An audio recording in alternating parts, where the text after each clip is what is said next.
Jemaat yang dikasihi Tuhan, sebelum kita merenungkan firman Tuhan, mari kita meminta pertolongan Tuhan terlebih dahulu.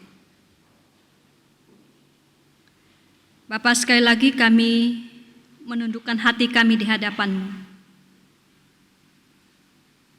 Kami mohon kiranya Engkau hadir memberkati setiap kami lewat kebenaran firman Tuhan pada hari ini.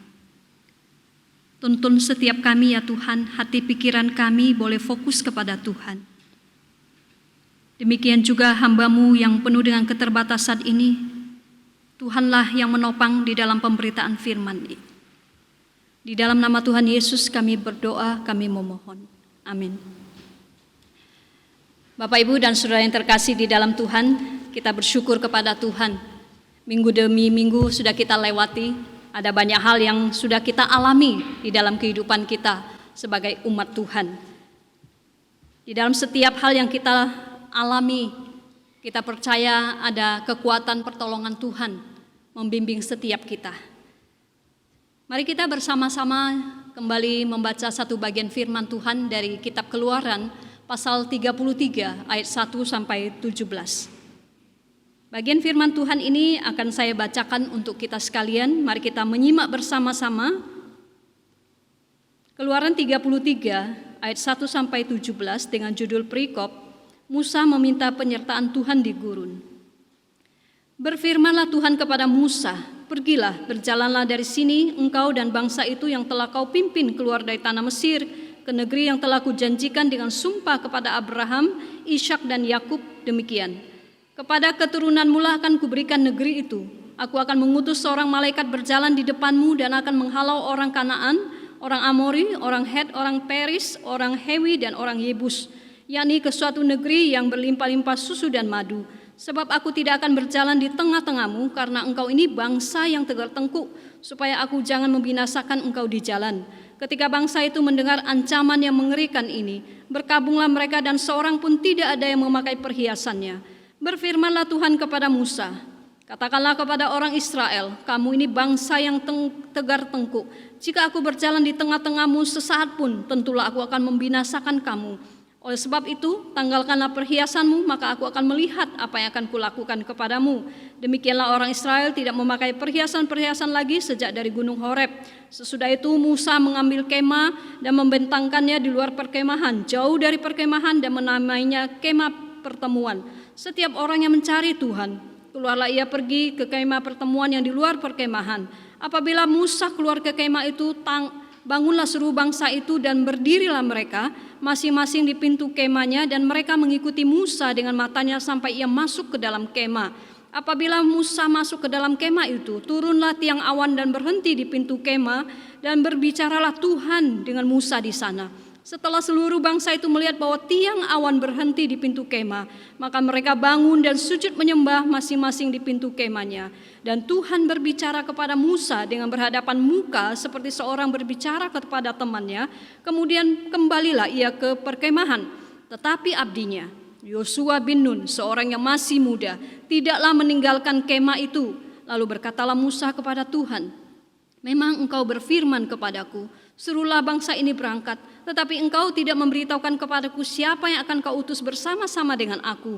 Namun demikian engkau berfirman, aku mengenal namamu dan juga engkau mendapat kasih karunia di hadapanku.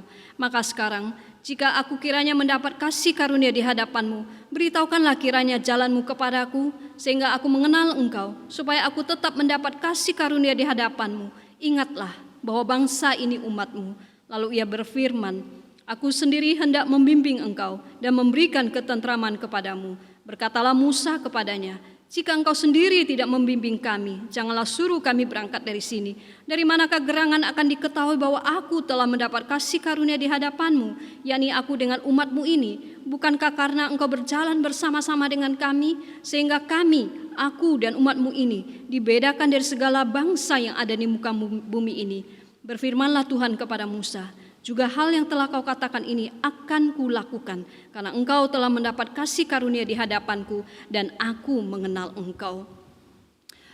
Saudara yang terkasih di dalam Tuhan, satu hari terjadi percakapan antara seorang ayah dengan anaknya.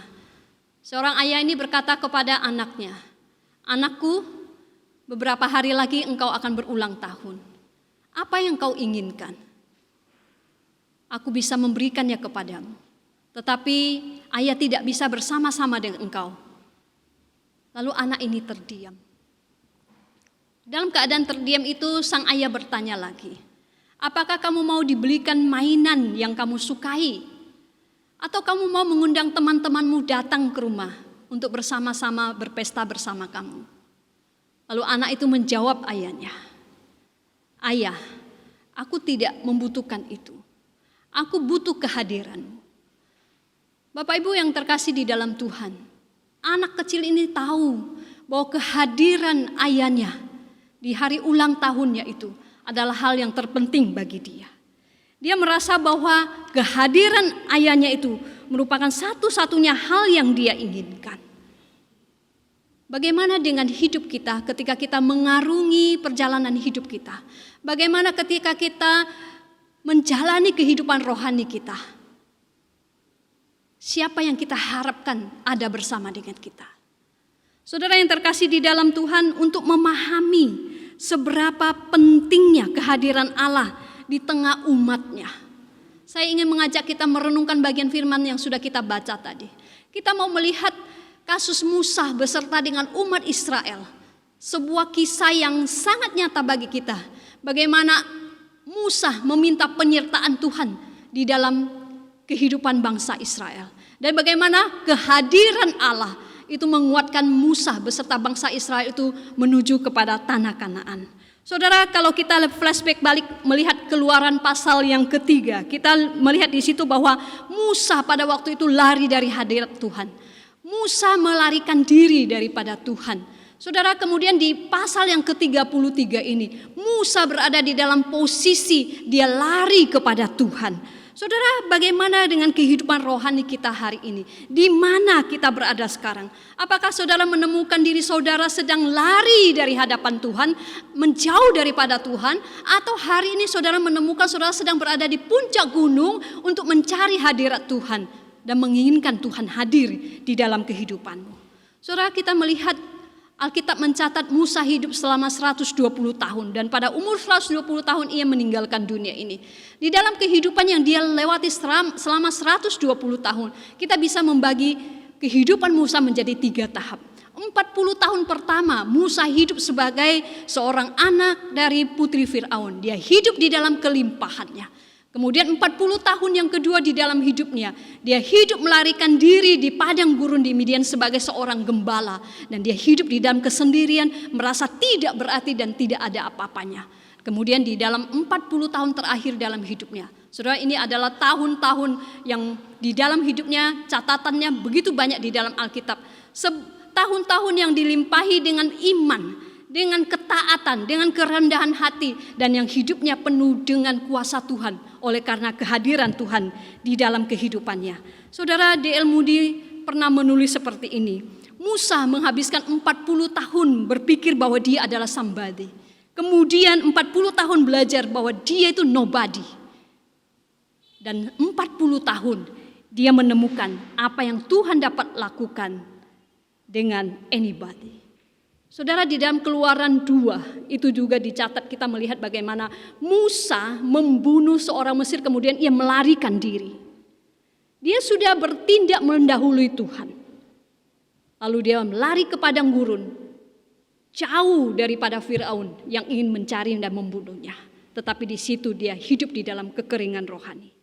Saudara, ini ada sebuah ketidakketaatan ketika kita menjauh daripada Tuhan. Juga sebuah ketidakketaatan ketika kita mendahului Tuhan. Kedua hal ini sama-sama berjalannya tidak selaras dengan apa yang Tuhan kehendaki di dalam hidup kita. Saudara, kemudian di pasal yang ketiga kita melihat Musa bertemu dengan Tuhan yang ilahi. Allah menampakkan dirinya dari semak yang terbakar. Kemudian Allah berbicara kepadanya. Saudara, Musa ketika berada di padang gurun dia sudah terbiasa melihat semak belukar yang terbakar. Tetapi semak belukar yang muncul pada waktu itu adalah terbakar tetapi tidak bisa habis. Saudara, Allah memanifestasikan kehadirannya. Kemudian dia berbicara kepada Musa. Tuhan memanggil Musa dari dalam semak dan Musa segera membuat alasan mengapa dia tidak meresponi panggilan Tuhan untuk melayani Tuhan. Ada begitu banyak alasan yang dia kemukakan. Saudara, padahal waktu itu Tuhan baru saja menampakkan dirinya melalui kehadirannya yang tidak pernah orang temui di dalam sejarah. Dia baru saja mendengar Tuhan berbicara kepadanya. Tetapi apakah itu langsung mengubah dia? Tidak, saudara. Dia masih memberikan alasan-alasan mengapa dia tidak mau melayani Tuhan. Apa yang dia katakan ketika dia mengatakan alasannya itu, saudara? Dia mengatakan, siapa saya?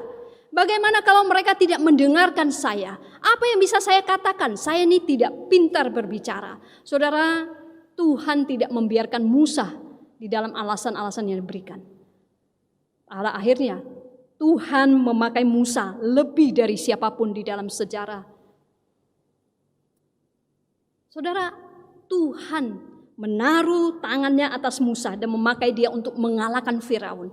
Untuk memimpin bangsa Israel keluar dari Mesir dan melewati Laut Merah. Tuhan memberikan hukumnya kepada Musa dan Tuhan memakai dia untuk membangun kemah suci di padang belantara. Saudara, itu sekilas flashback dari apa yang terjadi kepada Musa. Di pasal yang ke-33 ini, kita melihat seorang Musa yang sangat kelelahan, yang membutuhkan kehadiran Tuhan. Teks hari ini muncul di tengah-tengah momen kehidupan bangsa Israel yang sangat penting. Di satu sisi mereka sangat exciting, karena apa? Mereka baru saja keluar dari Mesir. Dan di dalam bagian ini, Tuhan menyuruh mereka bersiap untuk meninggalkan padang gurun itu dan pergi kepada tanah Kanaan. Saudara, ini sesuatu yang menggembirakan. Musa sudah membawa mereka melalui pertolongan Tuhan keluar dari Mesir. Dan selama perjalanan panjang mereka keluar dari Mesir, mereka itu berhenti di kaki Gunung Sinai. Lebih kurang 40 hari mereka berkemah di situ. Dan Tuhan menyuruh mereka melanjutkan perjalanan. Saudara, kalau kita lihat ayat 1-3a, kita melihat di situ bagaimana Allah berfirman kepada Musa, pergi dari sini, bawa umatmu bangsa Israel itu masuk ke tanah Kanaan. Saudara, bukankah ini sesuatu yang menggembirakan? Kalau kita yang mendapatkan perintah seperti itu dan kita dalam kondisi seperti umat Israel, saya percaya kita akan segera untuk berkemas kemudian segera mau berangkat. Ini sesuatu yang menggembirakan. Bagaimana tidak ketika mereka berada di Mesir, berada dalam perbudakan, kemudian keluarnya berada di padang gurun. Sekarang Tuhan mengatakan, pergi ke tanah perjanjian yang sudah kujanjikan itu, yang penuh dengan susu dan madu.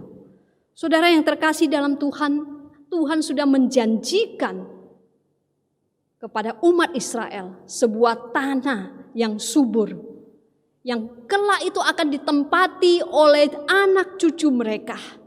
Generasi-generasi mendatang akan hidup, akan tumbuh, berkembang di sana dengan aman. Dan Tuhan memenuhi janjinya. Saudara, ketika Tuhan menyuruh bangsa Israel berpindah dari padang gurun, melanjutkan perjalanan ke tanah Kanaan, Tuhan tidak membiarkan mereka. Apa yang Tuhan lakukan? Di bagian 3, ayat 3 bagian akhir dikatakan, sebab aku tidak, Tuhan mengatakan, aku akan memberikan mengutus malaikat kepadamu.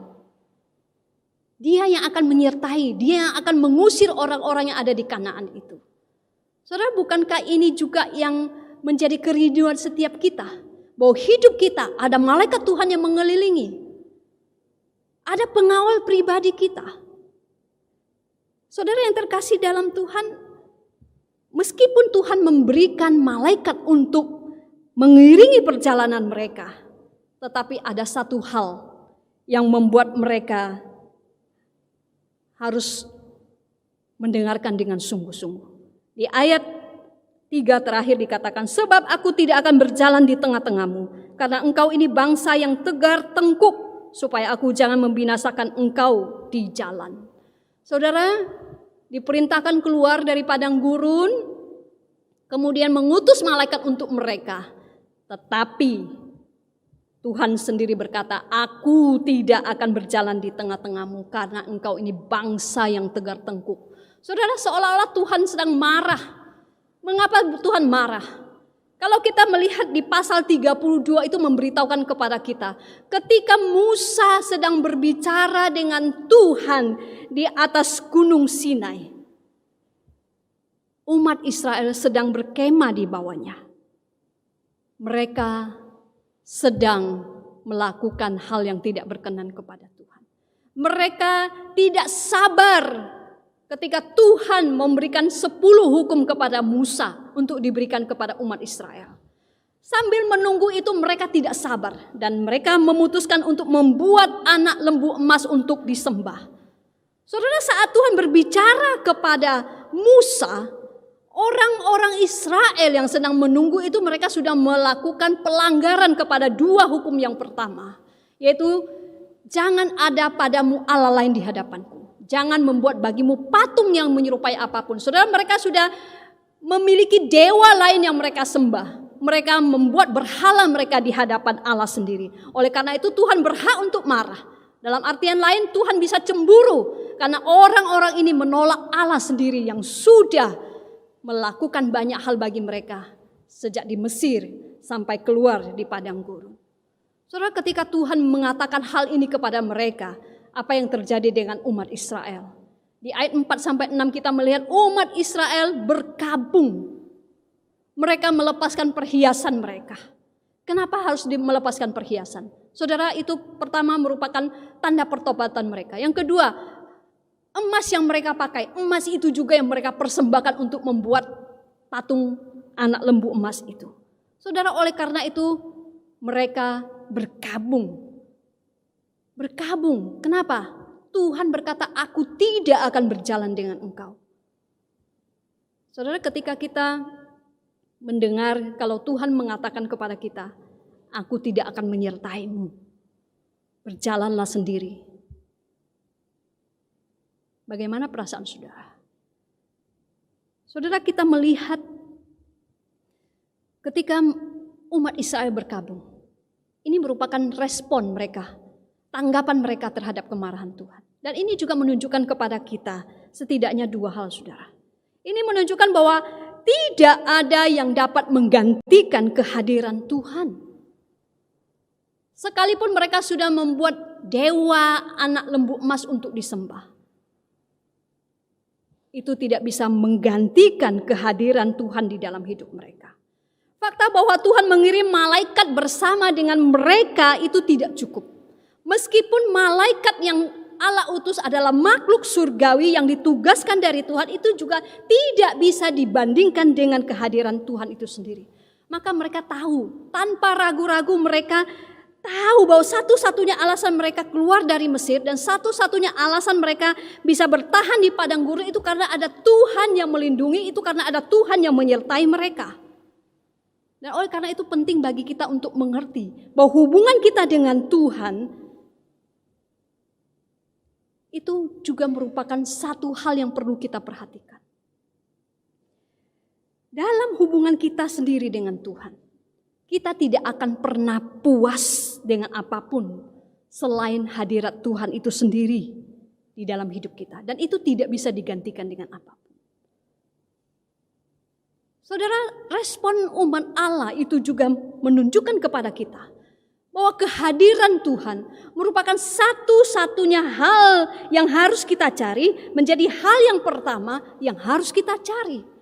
Saudara, ada satu hal yang ironis yang kita lihat dengan bangsa Israel. Di satu sisi mereka sudah tidak sabar menunggu Tuhan. Mereka sudah bosan menunggu Tuhan dan Musa. Sehingga mereka menciptakan dewa lain, membuat anak lembu emas untuk disembah. Tetapi ketika mereka mendengarkan ancaman dari Tuhan bahwa Tuhan tidak akan pergi bersama mereka, maka mereka berkabung. Saudara, setidaknya mereka sadar apa yang mereka lakukan tidak benar. Dan yang mereka butuhkan hanyalah Tuhan. Itu yang harus mereka cari. Hari ini di dalam masyarakat atau budaya kita ini banyak sekali hal yang bisa kita sembah. Dan kita seringkali menghabiskan waktu kita dengan banyak hal selain dengan Tuhan. Mungkin kita mencari kenyamanan, kita mencari kebahagiaan dengan uang kita. Dengan orang-orang yang ada di sekitar kita, dengan teman, dengan keluarga, atau apapun mungkin dalam arti agama sekalipun. Saudara, ketika kita menghabiskan waktu bersama dengan orang-orang yang kita kasihi, dengan keluarga kita, itu bisa memberikan kebahagiaan. Tetapi ketika semua itu menggantikan kehadiran Tuhan di dalam hidup kita, maka itu adalah sesuatu yang menjadi berhala dalam hidup kita. Dan itu akan menarik kita menjauh daripada hubungan kita dengan Tuhan. Saudara, bukankah ini satu ingat-ingatan bagi kita? Apapun, hubungan apapun kita di dalam dunia ini, dengan apapun, itu jangan sampai menjauhkan kita daripada Tuhan. Ketika kita dekat dengan hal-hal demikian, itu berarti kita mulai menjauhkan diri dari hadirat Tuhan. Saudara yang terkasih, ayat 12-15 kita melihat sebuah percakapan yang indah, yang melibatkan Musa dan Tuhan. Kita dapat melihat bahwa Musa memiliki hubungan yang sangat dekat dengan Tuhan. Di situ dikatakan bahwa Tuhan berbicara kepada Musa seperti kepada seorang temannya. Saudara, ketika membaca bagian ayat ini, saya juga bertanya, apakah diri saya, apakah jemaat sekalian juga berada di dalam posisi seperti Musa? Dipandang Allah sebagai teman, atau kita memandang Tuhan seperti teman kita, di mana kita bisa berbicara kepadanya. Saudara yang terkasih di dalam Tuhan, hubungan Musa dengan Tuhan itu sangat mendalam.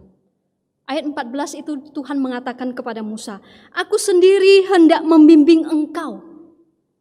Secara harfiah itu berarti bahwa kehadiranku akan bersama dengan kamu. Aku akan pergi bersama dengan kamu. Kehadiranku akan menyertai kamu. Saudara, Tuhan sendiri yang berkata, aku sendiri, bukan malaikat, bukan yang lain, saudara. Aku sendiri yang akan pergi. Dan itulah yang menjadi kerinduan daripada Musa. Itulah yang menjadi permohonan Musa berkali-kali. Tuhan, kiranya engkau bersama-sama dengan kami. Kalau engkau berkenan atas hidup kami. Saudara yang terkasih di dalam Tuhan, dia begitu dekat dengan Tuhan dan satu-satunya keinginannya adalah Tuhan. Tuhan berkata kepada Musa, aku sendiri hendak membimbing engkau. Kehadiranku akan bersama dengan kamu. Saudara, seolah-olah Allah hanya mau menyertai Musa. Tetapi Musa mengatakan kepada Tuhan, Tuhan, ini umatmu, ini bangsamu. Aku dan umatmu ini. Saudara, Musa tidak hanya ingin dirinya yang disertai oleh Tuhan. Musa tidak ingin hanya dirinya yang merasakan Tuhan hadir di dalam hidupnya. Tetapi juga dia ingin umat Allah yang pada waktu itu adalah bangsa Israel juga turut merasakan kehadiran Allah di dalam hidup mereka. Bahwa Tuhan sendiri yang akan memimpin dirinya dan seluruh umatnya pada waktu itu untuk berjalan menuju ke tanah Kanaan. Saudara yang terkasih di dalam Tuhan, Musa ingin Allah hadir bagi seluruh umatnya. Karena Musa tahu kalau hadirat Tuhan tidak ada pada mereka. Mereka hanyalah sekelompok orang biasa. Yang membedakan mereka dengan orang-orang di sekitar mereka. Dan yang membuat mereka istimewa adalah kehadiran Allah di tengah mereka. Saudara yang terkasih, jika kehadiran Tuhan begitu penting, bagaimana dan di mana kita bisa menemukan? Apakah kita menemukan itu di dalam gereja Tuhan? Kalau kita mengatakan kita bisa menemukan kehadiran Tuhan di dalam gereja Tuhan. Bahkan ada orang mengatakan, saya tidak merasakan hadiran Tuhan. Saudara, ketika kita merasa Tuhan tidak hadir, seharusnya kita mulai melihat ke dalam diri kita. Mengintrospeksi diri kita. Apakah memang benar Tuhan tidak hadir? Atau kita yang tidak peka lagi dengan kehadiran Tuhan? Rohani kita sudah tumpul sehingga kita tidak merasakan kehadiran Tuhan. Saudara yang terkasih, Ayat 7 sampai 11 memberitahukan kepada kita tentang kehadiran Tuhan itu. Ketika umat Israel mendekat kepadanya, mereka merasakan kehadiran Tuhan. Saudara, pada waktu itu untuk pergi dan bertemu dengan Tuhan, orang Israel harus keluar dari perkemahan mereka dan pergi ke kemah pertemuan. Saudara, dalam perjalanan bangsa Israel kemudian kemah pertemuan itu diganti menjadi bait Allah. Dan kita tahu bahwa di dalam bait Allah itu ada yang namanya ruang Maha Kudus. Ruang Maha Kudus melambangkan kehadiran Allah di tengah-tengah bangsa Israel. Dan tidak semua orang bisa masuk ke dalam ruang Maha Kudus itu. Hanya imam besar yang ditugaskan untuk itu. Dan itu pun hanya 1 tahun 1 kali. Saudara, apa artinya ini bagi kita pada hari ini? Apakah kita harus berada di dalam gereja Tuhan? Berada di dalam bait Allah untuk menemukan hadirat Allah, untuk merasakan hadirat Tuhan, menikmati kehadirannya, dan hanya di dalam gereja kita boleh menyembah Tuhan. Hari ini kita memiliki sesuatu yang tidak dimiliki oleh orang-orang di perjanjian lama, yaitu Kristus. Kristus yang telah mati di kayu salib, yang sudah bangkit. Pengorbanannya itu mengubahkan cara kita sebagai manusia berdosa untuk datang mendekat kepada Allah. Saudara, ketika Yesus mati, Matius 27 ayat 51 mengatakan kepada kita bahwa tabir bait suci yang memisahkan ruang Maha Kudus dengan bagian lain dari bait suci itu terbelah menjadi 2. Ini artinya bahwa semua orang boleh datang kepada Tuhan dan kehadiran Tuhan tidak terbatas pada bait suci. Karena kematian Kristus, setiap orang yang ada di dalam ruangan ini, yang sedang ada di rumah untuk menyembah Tuhan, memiliki kemampuan untuk menjalin hubungan dengan Tuhan. Dan kita dimampukan untuk berdiri di hadapan Tuhan menerima pengampunan Tuhan. Saudara, Yesus berjanji untuk tidak pernah meninggalkan kita. Dia mengatakan, aku akan menyertai kamu sampai kepada akhir zaman. Itu yang dia lakukan kepada orang Israel pada waktu di padang gurun. Dan juga kepada kita pada hari ini. Karena dia sudah membayar dengan pengorbanan yang tinggi untuk menyucikan kita dari ketidaktaatan kita kepada Allah. Sehingga hari ini kita boleh bebas datang, menghampiri hadiratnya, menikmati kehadirannya. Saudara, di ayat 10 menunjukkan kepada kita bahwa respon terhadap kehadiran Tuhan adalah menyembah. Saudara, ketika kita tahu Tuhan hadir di tempat di mana kita berada, tanggapan kita adalah menyembah Dia. Saat kita masuk ke dalam hadirat Tuhan, kita harus menanggapinya dalam penyembahan yang akan membawa kita semakin dekat dan lebih dalam lagi ke hadirat Tuhan. Saudara, ketika kita semakin dekat dengan Tuhan, membuat kita semakin tumbuh dekat dengan Tuhan. Dan ketika kita sudah tumbuh dekat dengan Tuhan, itu tidak akan membuat kita merasa puas. Tidak akan membuat kita cukup hanya seminggu sekali untuk beribadah. Cukup seminggu sekali kita baca firman Tuhan dan berdoa di gereja. Atau cukup saya hanya datang ke gereja berdoa, bernyanyi, mendengar firman kemudian pulang. Saudara, ketika kita sungguh-sungguh meresponi kehadiran Tuhan di dalam ibadah maupun di dalam keseharian kita, di situ kehausan rohani kita itu akan terus bertambah dan akan terus bertambah. Dan itu merupakan siklus yang tidak akan habis. Itu yang kita lihat dari Yosua bin Nun yang dicatat di ayat 11 bagian terakhir. Saudara, saya percaya penulis Alkitab tidak akan sembarangan menaruh nama Yosua di situ. Di tengah-tengah apa yang terjadi antara Tuhan dan Musa.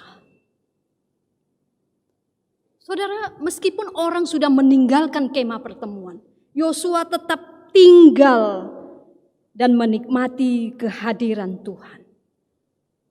Kehadiran Tuhan membuat dia semakin mengenal siapa Tuhan. Kehadiran Tuhan membuat dia semakin mengerti maksud, kehendak dan rencana Tuhan di dalam kehidupan umatnya. Saudara, itu sebabnya kita tidak heran bahwa Yosua dicatat sebagai orang yang memimpin bangsa Israel masuk menapaki tanah Kanaan itu. Kenapa, saudara? Dia yang memimpin bangsa Israel masuk ke situ. Oleh karena ketaatannya kepada Tuhan.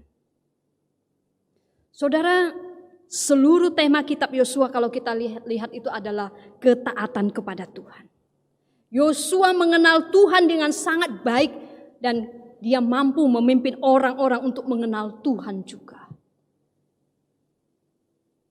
Saudara, bukankah itu juga yang kita rindukan di dalam kehidupan kita?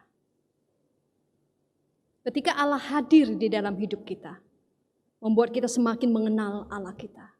Membuat kita semakin haus akan Dia.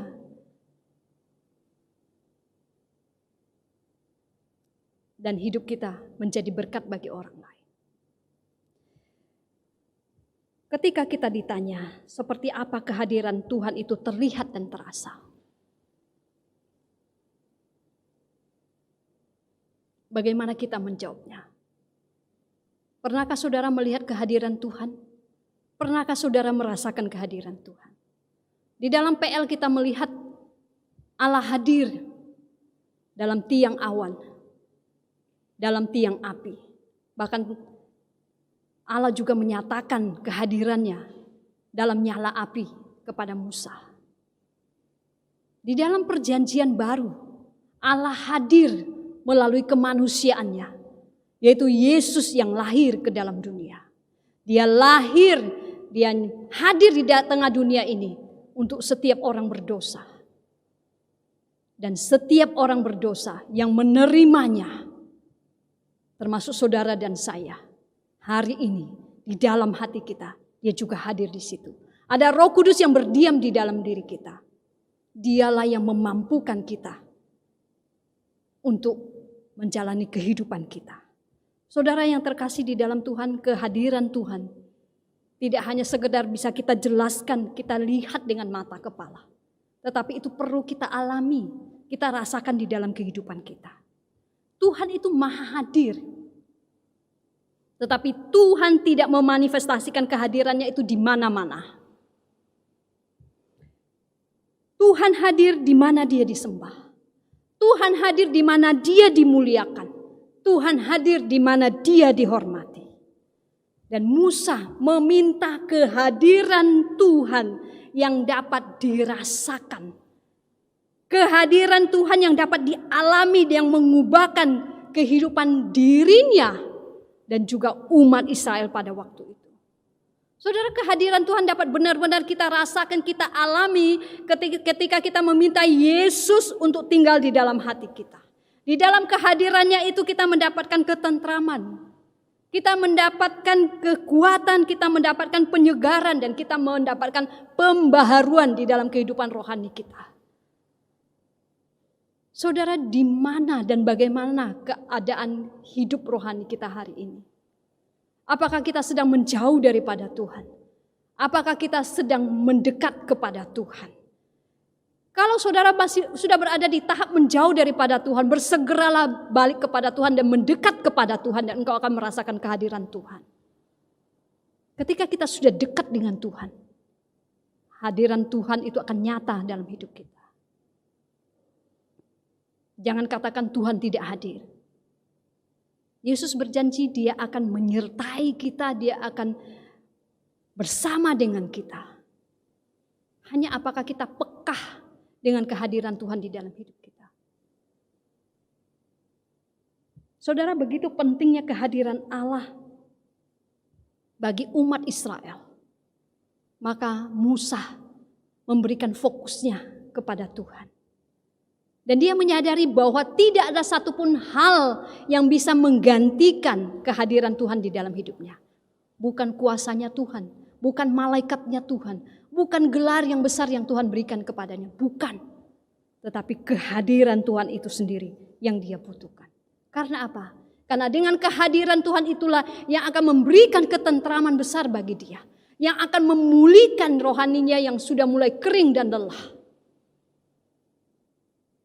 Dan dengan kehadiran Tuhan itulah dia mampu melakukan apapun yang Tuhan tunjukkan kepadanya. Saudara, sungguh kita bersyukur kepada Tuhan. Kita yang sudah menerima Yesus sebagai juru selamat pribadi kita. Dia ada tinggal di dalam hati kita. Kematian Kristus di kayu salib sudah membangun satu jembatan antara manusia dengan Tuhan. Sehingga semua orang diperkenan untuk berjalan masuk ke dalam hadirat Tuhan. Saudara, sesederhana kita berdoa dan meminta Tuhan tinggal di dalam hati kita. Dan meminta supaya kita dan Tuhan dipulihkan hubungannya. Ketika kita memiliki hubungan dengan Tuhan, di situ kita merasakan kehadirannya. Di situ kita merasakan penyertaannya. Saudara, kehadiran Tuhan dan hubungan dengannya itu sesuatu yang lebih baik dari apapun yang kita miliki di bumi ini. Apakah saudara mengaminkan hal ini? Atau apakah ada hal-hal lain di luar Tuhan yang menjadi fokus hidup kita? Sehingga kita berlelah menjalaninya. Ketika saudara sudah sampai ke tahap lelah rohani, mari cepat mendekat kepada Tuhan. Saudara, tahun 2022 masih panjang harus kita lewati. Entah di dalam kehidupan keluarga kita, dalam usaha pekerjaan kita, sekolah kita, apapun yang kita jalani itu. Kita membutuhkan kehadiran Tuhan. Kita tidak akan mampu berjalan sendiri. Jangan khawatir saudara. Janji Tuhan, janji penyertaannya, janji kehadirannya di dalam hidup kita.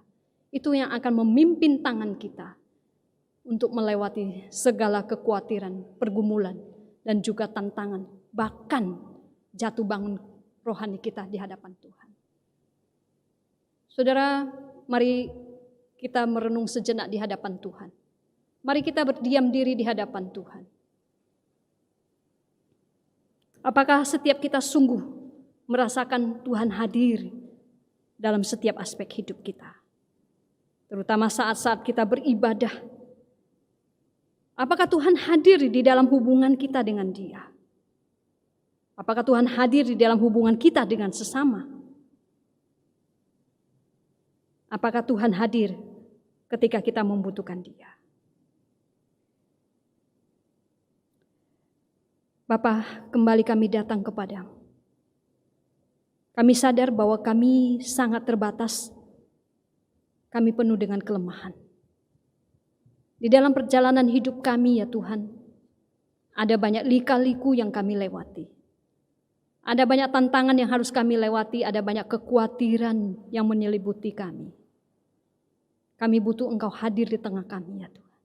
Karena kami percaya, hanya kehadiran Tuhanlah yang mampu menolong kami, menopang kami, melewati setiap perjalanan kami. Hanya tangan Tuhanlah yang sanggup menuntun kami melewati kekeringan yang kami alami. Tuhan, di saat kami, rohani kami terbang tinggi, biarlah kami semakin dekat dengan Tuhan. Bahkan di saat rohani kami terjun bebas ke jurang yang dalam. Di situ kami boleh berteriak kepada Tuhan. Kami memohon kehadiran Tuhan. Karena kami percaya Tuhan, Engkau Allah yang tidak pernah meninggalkan kami. Engkau selalu hadir bagi kami di setiap waktu kehidupan kami. Terima kasih Tuhan untuk firman-Mu. kiranya boleh meneguhkan setiap kami yang akan berjalan sepanjang tahun ke depan ini. Di dalam nama Tuhan Yesus kami berdoa. Amin.